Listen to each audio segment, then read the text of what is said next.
Bonjour à tous et bienvenue pour Teaser numéro 8. Vous n'avez pas eu le temps de lorgner l'actualité de la semaine, et bien Teaser, c'est l'émission de Directive Première qui vous tease l'actualité pop culture de la semaine. Et aujourd'hui on commence tout de suite avec la Gamescom 2016. Alors la Gamescom 2016, c'est un salon de jeux vidéo qui se tient à Cologne. Contrairement à l'E3 ou au Tokyo Game Show, c'est aussi ouvert au public et ça permet à la presse de tester les jeux vidéo avant les sorties de Noël. Et on commence avec FF15 qui a eu le droit à un report. Ça a été annoncé quelques jours avant la Gamescom, qui sera du coup sorti le 29 novembre, donc qui était annoncé en septembre. On l'attend depuis 10 ans, on n'est pas à 2 mois près. Mais quelle est la raison de ce report? A priori, on nous ferait croire que ce serait pas impossible que le 7 septembre, à l'occasion du nouveau PlayStation Event, on nous annonce la nouvelle PlayStation 4, donc la PlayStation 4 Neo dont on entend déjà parler depuis une petite éternité, et du coup FF15 sortira à ce moment-là pour pouvoir profiter de la sortie de l'événement et pour pouvoir profiter peut-être de la VR. On verra.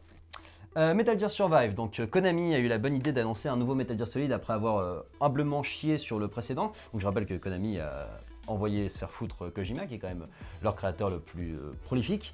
Qu'ensuite ils nous ont enlevé la dernière mission du jeu de Metal Gear Solid 5 qui enlevait en fait le climax de 35 ans de jeux vidéo. Et maintenant ils viennent nous ressortir un nouveau jeu Metal Gear en disant ah, mais comme nous on n'a pas d'idée, mais on va mettre un mode zombie. Et puis il n'y a pas que dans le cinéma. Mais je pense que Konami peut faire du cinéma. Je crois qu'il faudrait qu'ils s'entendent avec Warner sur tout ce qui est DC. Un fantastique fort par Konami.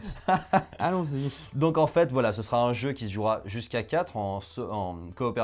C'est un spin-off qui prendra place après les événements de Ground Zero, entre Ground Zero et Phantom Pain, et qui proposera de vivre le destin de 4 survivants de la Mother Base détruite. Alors moi je ne sais pas, je ne l'achèterai pas, je lui donne un gros carton rouge à cette société qui devrait se retirer des jeux vidéo de mon point de vue.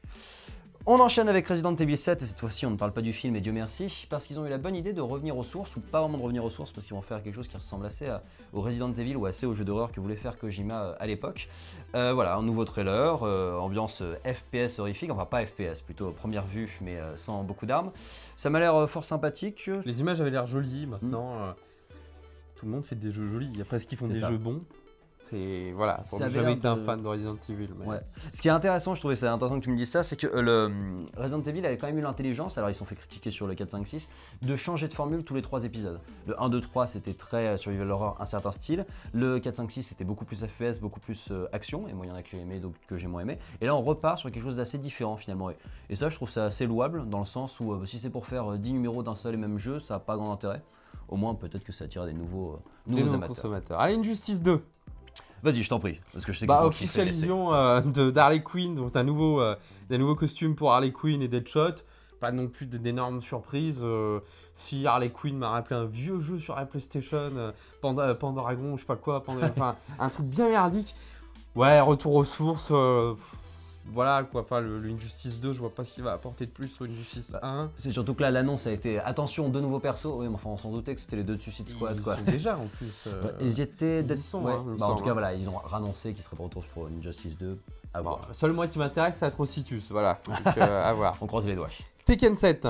Un nouveau perso, Lee Shaolan. Alors je rappelle que Tekken 7 ça fait un petit moment qu'il est dans les tuyaux et qu'on attend pour le sortir que la pilule Street Fighter 5 soit passée, parce qu'en fait chaque année ils sortent un gros jeu de combat histoire que ça occupe tous les fans sur internet, donc je pense que là on aura pour 2017. On annonce des persos qui pour l'instant m'emballent pas plus que ça, mais je suis pas un grand fan de Tekken à la base. Moi quand j'ai vu l'annonce, j'ai fait tiens, il y a eu 6 numéros de Tekken avant. Moi je suis arrêté au 3, tu sais, avec Gon, c'était trop bien. Moi je me rappelle la version pixelisée, voilà, ouais c'était bon. Ouais. Allez, ça une bonne nouvelle qui vient du fin fond. South Park, l'anal du destin. Oui, parce qu'on va rester dans le bon goût. Voilà. Alors ils nous ont fait un marketing viral qui m'a fait beaucoup rire. Alors ils ont présenté un nouveau trailer aussi, mais surtout ils ont fait une fausse pub du Oculus Rift, donc une parodie de l'Oculus Rift qui se met sur le nez et qui permet en fait aux joueurs de sentir l'épée du jeu pendant le jeu. Sauf que le truc est tellement con, mais qu'ils ont fait une vraie pub à la Nintendo avec le japonais qui vient d'expliquer comment ils l'ont conçu, avec l'allemand qui vient d'expliquer que c'est le nez du jeu, donc lui il a cherché plusieurs parfums et tout ça. Et c'est très bien, je vous invite à regarder ce trailer qui a fait mourir de rire. On mettra le lien dans les commentaires. Ouais, franchement ça marche très bien, et puis je rappelle que ce jeu sort donc le 6 décembre 2016 et qu'on aura le casting vocal français. Et avec une super box pour nos amis américains pour le moment qui n'est pas encore vendue en mode Deluxe, sympa avec The Kun sur son Kun mobile. Cycle. Voilà. Et le jeu, on a fait quelques arrêts sur image, on vous les mettra aussi, là on va vous les mettre pendant qu'on parle. Lisez vraiment les 3 phases de Cartman sur les films, les titres sont énormes quoi. Et si le jeu est aussi bon que la bande-annonce et aussi bien que l'était le premier, on va se marrer. Par contre le mode de jeu a pas l'air d'avoir beaucoup changé. Ouais, ça reste de très c'était efficace, un peu répétitif, mais voilà. Ça semble assez simple à faire, ça leur permet d'avoir un bon rythme. Ouais, et puis on joue pas à South Park pour les graphismes. Hein. Tout à fait. Allez, on y va, Mass Effect Trilogy. Alors, EA nous avait dit non, mais nous, les remakes trilogie, non, ça on fait pas parce que ça va, là on se concentre sur le nouveau. Et puis là, ils ont un peu changé d'avis, ils se sont dit, ah, ça marche pas mal, si, je pense qu'on va le faire parce qu'on galère un peu avec Andromeda, donc on risque de vous le mettre. Donc, c'est pas encore officialisé, mais il y a de grandes chances qu'on se tape un Mass Effect 1, 2, 3 sur PS4, ce qui serait pas forcément une mauvaise nouvelle parce que les jeux sont excellents. Allez, on continue avec Call of Duty Infinite War. Ouais, alors qui sort donc le 4 novembre 2016, donc la grosse annonce c'était un mode zombie qui lorgne vers les décors des années 80, un décor assez kitschouille qui rappelle le DLC de Far Cry. C'est ma foi sympathique et surtout on a une guest de qualité, David Hasselhoff. En mode zombie. Et vous y croyez ou pas? Et alors il y a Kit Harington, donc Johnson, mais à côté il y a quand même David Hasselhoff, quand même pas rien. C'est un. Ça devient une icône à la pop culture, mais il joue l'absurde, ça peut être rigolo. ouais, je pense qu'il se prend pas trop au sérieux et c'est cool. Allez, et on puis, continue. Call of Duty du coup se permettent eux de mettre un mode zombie dans leur jeu initial. Ils n'ont pas besoin, comme un certain Metal Gear Survive, de refaire une extension à 40 €. Bref, Et on c'est ce continue. qu'on appelle une carotte. Allez, on y va. C'est la fin du coup de la Gamescom. J'en profite, on passe maintenant sur les nouvelles news. Alors, il y avait l'Oculus Rift. Ouais, qui n'était pas à la Gamescom, enfin je ne crois pas. Qui sortira donc le 20 septembre, on a une date de sortie fixe et qui sera vendue au prix de 699 € en France. Alors, pour comparaison, le PSVR est à 399 €. Alors, ça se compare pas vraiment parce que le PSVR passe par la PlayStation. Enfin, c'est assez différent je vais y arriver, comme matériel. Mais voilà, on a cette annonce-là, donc je rappelle que l'Oculus Rift, l'un des teasers de l'Oculus Rift, c'était le pont de Star Trek où tu étais en tant que commandeur et il y a une bande-annonce assez sympathique Le d'ailleurs. jeu avait l'air cool, après on verra. Ça a l'air assez gadget, mais ça peut convaincre les fans. On fera un numéro bientôt sur Star Trek où on vous expliquera ce que Star Trek a inventé, qu'ils n'ont pas encore réussi à inventer. Et vous verrez que l'Oculus Rift, c'est de la piste de chat à côté. En avance. Alors, Monsieur Monsieur Robot, renouvelé pour une saison 3. Alors, je vais pas vous faire la chorégraphie, mais c'est une news qui est assez surprenante d'un point de vue parce que c'est pas un gros succès public. Mr. Robot, c'est un très gros succès critique. Ouais. Il n'y a pas énormément d'audience, parce que je pense que les gens qui regardent aiment beaucoup. C'est un certain rythme, effectivement. Moi j'aime bien, mais c'est un certain rythme. Bon, bref, en tout cas, ils font confiance à leur série. Ils lancent pour une nouvelle troisième saison et on a une petite application qui allait avec, une application assez méta, faite par Telltale, qui font notamment les Walking Dead, Wolf Among Us et autres chefs-d'œuvre, et qui est assez rigolote du coup, parce que en fait, le portable servait à hacker d'autres portables, donc c'était très méta par rapport à la série. Allez, on continue avec mon coup de gueule de la semaine, MacGyver le reboot. laisse. Alors, autant j'étais, donc comme vous le savez, hein, j'ai mangé son nom, c'est l'acteur qui joue Lucas Steele. voilà, qui jouait donc dans les X-Men, ouais. qui reprend le rôle de MacGyver. On nous a sorti ça non pas comme un reboot, ni comme un remake, mais comme une préquelle aux jeunes années donc de MacGyver. La bande-annonce, donc on a eu des infos à la Comic-Con, la bande-annonce est sortie déjà plus amplement dans la semaine. En fait, ils se foutent de notre gueule. Alors, moi j'adore les reboots, j'adore les remakes, je suis pas contre. Je trouve que ça amène toujours quelque chose de nouveau, un nouveau public. Mais là, le problème, c'est que ils ont fait NCIS, ils n'ont pas trouvé le titre et ils ont dit on va l'appeler MacGyver. Voilà. Ou les experts, les experts à la plage. Voilà, C'est ça. Il y a Heads là-dedans. Donc, MacGyver, c'était l'histoire d'un bonhomme qui était tout seul. Il y avait un ou deux personnages récurrents, notamment Pete ou Terry Hatcher, qui se faisaient souvent sauver. Et du coup, c'était un bonhomme qui allait résoudre les problèmes des gens. Ok, il était très anti-gouvernement, machin, il se méfiait, même s'il bossait pour la Fondation Phoenix. Là, ils nous font un mec qui bosse pour les États-Unis, qui bosse pour les services secrets, ou alors un service non gouvernemental qui dit pas son nom. Il y a une équipe, alors il y a les muscles, il y a les machins. Première scène, on le voit, il se tape. MacGyver, c'était un mec, on l'adorait, parce qu'il mettait une baigne, il avait mal, quoi. Il était super humain, il était juste du coup, malin. il mettait pas de baigne, Ouais. quoi, il servait pas d'armes, C'est machin. différent des autres séries. Ouais. Non les gars, autant aller voir MacGruber quoi. Voilà, si vous voulez faire de la merde, continuez avec MacGruber, C'est une c'était belle bien. merde, Voilà. Très drôle. Mais du coup, c'est dommage parce que je me suis dit en voyant ça, je me suis dit est-ce qu'ils vont faire mieux que le Caméléon. Le Caméléon, c'était une série qui avait repris la même idée de base Qui était très bien. de MacGyver avec un mec. Alors c'était le même schéma d'épisode tout le Tout à temps. fait. Hein. Mais du coup, ils avaient instauré ce qu'avait pas MacGyver, c'est-à-dire une histoire, c'est-à-dire un T'as fil fait un rouge. passé, MacGyver, on a dû attendre je sais pas combien d'épisodes pour avoir un Nemesis quoi. Donc voilà, il y avait des intrigues à découvrir machin. On s'est dit ils sont en train de nous faire un cop drama, mais putain j'ai vu ça, j'ai dit tiens une nouvelle bande annonce des CIS quoi. Ce qui est très drôle en plus, c'est que du coup ils ont retourné le pilote. Le premier pilote leur suffisait pas, donc j'ai hâte de voir ce deuxième pilote pour voir qu'est-ce qu'ils ont retourné. Et moi, ce qui m'a beaucoup fait dans la bande annonce, c'est que du coup on a les annonces de chaque personnage, donc les muscles, The machin. Brain Et machin. le plus drôle, moi je trouve que c'est le noir. Le noir, c'est le meilleur ami. Il a pas de fonction. J'ai trouvé ça, je me suis dit, mais sérieux, faire ça en 2010, maintenant, ouais, c'est le meilleur ami. Bah super, génial les mecs, bien pensé, très bien. Enfin bon, Bon. je ne pense pas que ce sera bon, on ne l'attend pas en tout cas. En fait, si, juste pour finir, ça m'a rappelé Knight Rider. Tu sais, le, Ouais, je vois. la reboot, ça, et puis la même plastique, la même image. excellent. Putain, Puis la Nuplon en 2000, ça ne passe plus. voilà, c'est tellement. Ouais, c'est so 2000. Exactement. On Voilà. continue sur les annonces avec. John Williams, de retour pour Star Wars épisode 8. Ouais, C'est pas une énorme surprise, mais comme il se faisait vieux le papillon, on attendait l'officialisation et on n'est pas déçu. voilà. Alors, Henry Cavill qui tease le costume noir de Superman. Pour Justice League, ouais. Alors, est-ce que c'est le costume noir? Est-ce que c'est le costume qui nous a mis en noir et blanc histoire de nous faire chier? Est-ce que c'est pas un peu tôt pour teaser? Il n'y a pas grand chose à dire, mais ce serait sympa de jouer sur dans son retour dans les comics après la mort de Superman. Effectivement, il a ce costume-là, il a même la nuque longue, d'ailleurs, on verra s'il la porte. Coupe mulet. Exactement. Mais en tout cas, voilà, il nous tease ça, ce serait sympa de l'avoir quand même ce costume, parce que moi je l'aimais bien. Ouais, et puis ça parlera beaucoup à être fan, mais du coup, c'est rigolo de teaser, hein, c'était sur son compte à lui, quoi, de balancer ça.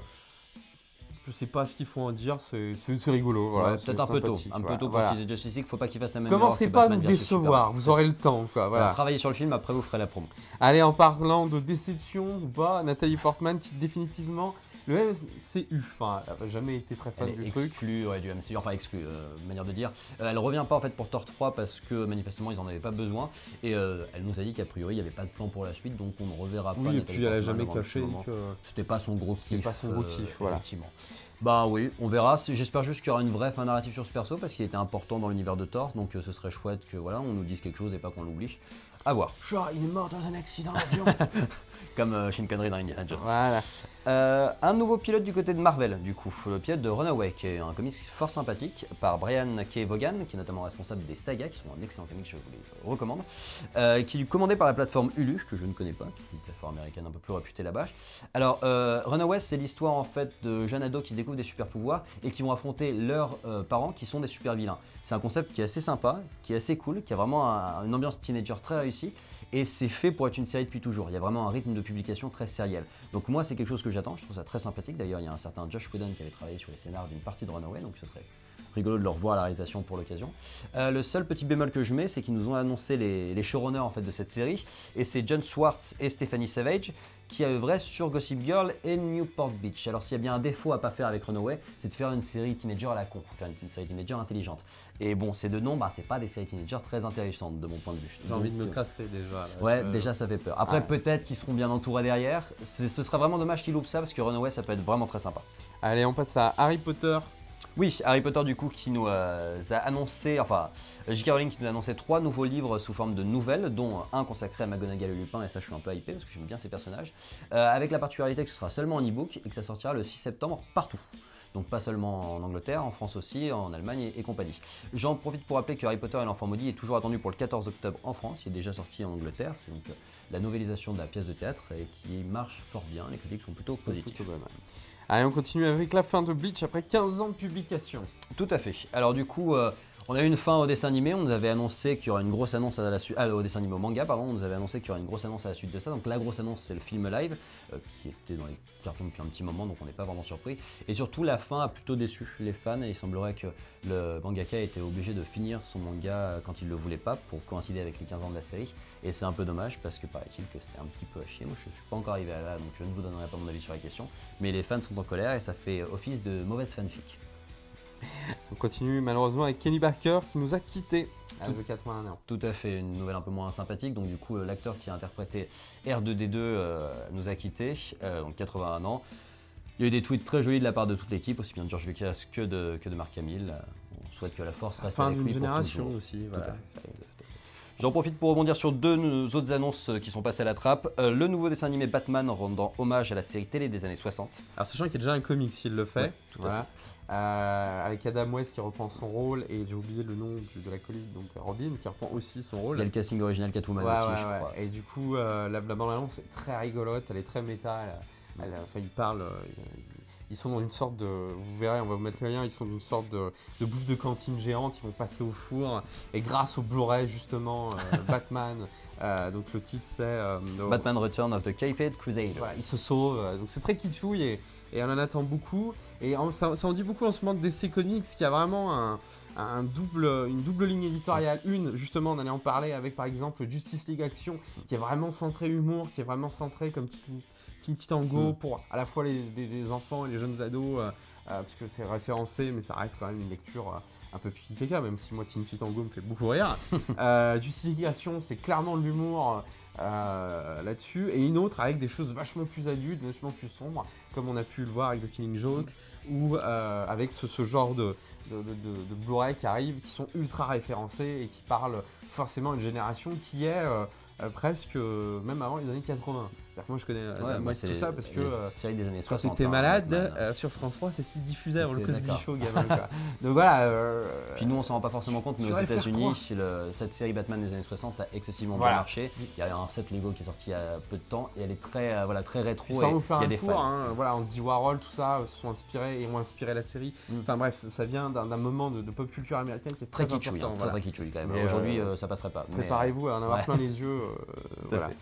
Et dernière annonce, The Flash, on nous annonce que Cyborg sera au casting du film. Donc Ray Fisher rejoint Ezra Miller dans le film. Et en parlant Ce de monsieur. The Flash, Au revoir Jordan. Une lanterne et peut-être le son. En parlant de The Flash, annonce d'un crossover entre The Flash et Supergirl en format comédie musicale. Oui, tout à fait. Dans Pour la les série deux anciens télé. d'Oogly, c'est rigolo. On verra. Quoi. En tout Ouais. cas, pour ce qui est du film, moi ça m'inquiète un poil dans le sens où ce serait bien qu'ils présentent leur perso correctement, qu'ils fassent pas les mêmes erreurs plusieurs fois, de mettre deux persos sans réussir à les introduire. Après, si c'est bien fait, s'il y a Jeff Jones derrière, peut-être que ça passera bien et ça nous permettra de gagner un peu de temps et d'avoir Cyborg déjà intégré à l'univers bien comme il faut grâce à un film solo duo du coup. Bon, je crois qu'on a fini pour les annonces. On a été un peu long, un peu bavard, mais il y avait beaucoup d'annonces. Gamescom oblige. Donc, n'hésitez pas à repartager la vidéo. On est bientôt aux 1000 abonnés, donc on vous remercie. Et c'est grâce à vous. Donc on les voit hein, dans vos commentaires, vos messages, genre ouais, vous n'êtes pas assez connus. Mais partagez, parlez-en aux autres youtubeurs, parlez-en, faites-nous partager. C'est vachement mieux que nous qui allions faire les roumains du clic. S'il vous plaît, Si c'est vous pour voulez un manger abonnement. vidéo. Voilà, non, on peut pas. Mais voilà, on vous remercie beaucoup. Donc, likez, partagez cette vidéo. Venez nous rejoindre dans les commentaires pour nous dire ce que vous avez pensé des annonces. On met pas les vidéos, par contre, les teasers, malheureusement, dans la vidéo. Parce que sinon, bah, certains d'entre vous peuvent pas voir la vidéo. Des fois, il y a des. Voilà, C'est le droit. on reçoit des messages où on dit tiens, je suis à Paris, j'arrive pas à voir votre vidéo, elle est bloquée.